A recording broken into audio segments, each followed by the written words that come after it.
Ready for a deep dive into the world of Maya Angelou. Definitely. We're going to be exploring the life of this incredible poet, writer, and activist.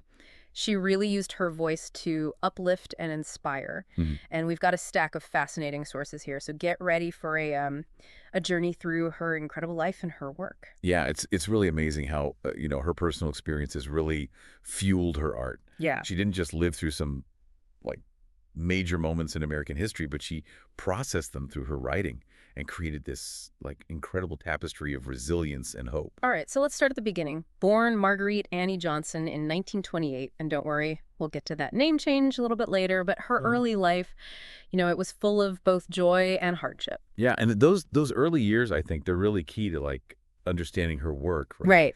She faced some really, really difficult experiences, including, we're talking trauma, displacement, Mm-hmm. but she channeled those experiences into her writing. She transformed, like, pain into power. Yeah, it's like she took those difficult moments and spun them into gold. Yeah. And she wore so many hats, right?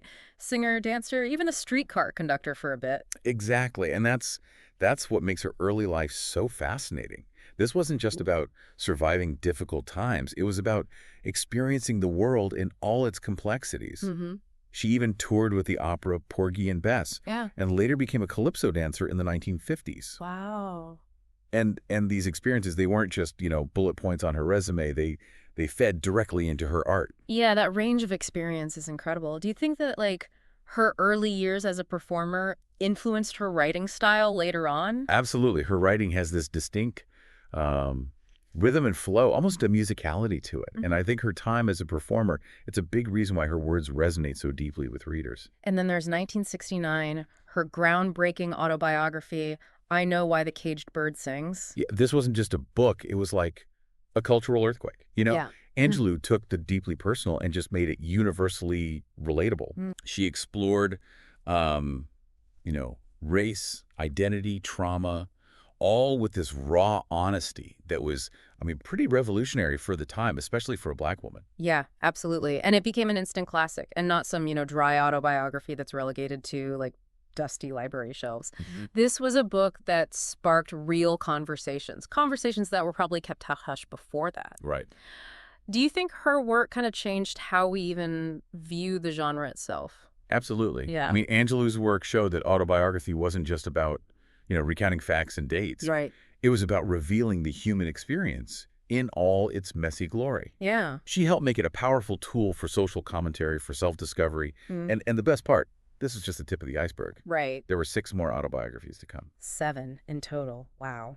Each exploring different chapters, different facets of her life, but always with that captivating honesty. And each one, building upon the last. Yeah. Creating this incredibly rich and nuanced portrait of a woman grappling with her place in, a rapidly changing world. Yeah. And it's impossible to separate her art from her activism. Mm. Working with Dr. King, Malcolm X, that wasn't just a side hustle for her. It infused her writing with a sense of urgency. Right. She wasn't just reflecting on the world, she was actively trying to change it. Absolutely. And she wasn't afraid to, use her platform to really advocate for what she believed in, especially when it came to civil rights, to equality. Yeah. Think about Phenomenal Woman, a poem that just, explodes with self-love and empowerment. Right. It's a rally cry for anyone who's ever felt, underestimated or unseen. And speaking of powerful words, we can't forget On the Pulse of Morning, right? Oh, yeah. Reciting a poem at a presidential inauguration, that's next level impact. It's incredible. Yeah. Right. It really shows how her art, it just transcended, cultural boundaries. Angelou wasn't just speaking to one community. She was speaking to, the nation, urging us all to kind of face our past, embrace our present, and build a better future together. And even towards the end of her life, she never stopped inspiring. Still, I Rise. It was published shortly before her death in 2014.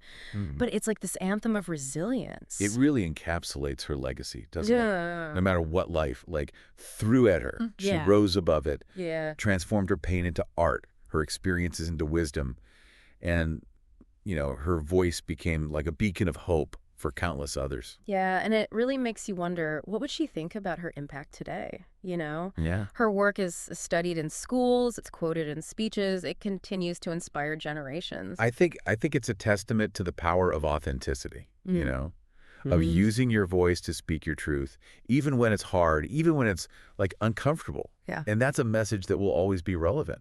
Absolutely. It really makes you realize that each of us, we have a story to tell. And these stories, they have the power to connect with others and maybe even change the world. Maya Angelou certainly showed us that. She did. She did. She reminded us that even in the face of adversity, hope endures. Resilience, it persists. And the human spirit, it can triumph. So if there's one thing to take away from this deep dive into the life and work of Maya Angelou, it's this. Embrace your story, find your voice, and never be afraid to share it with the world. You never know who might be listening, waiting to be inspired.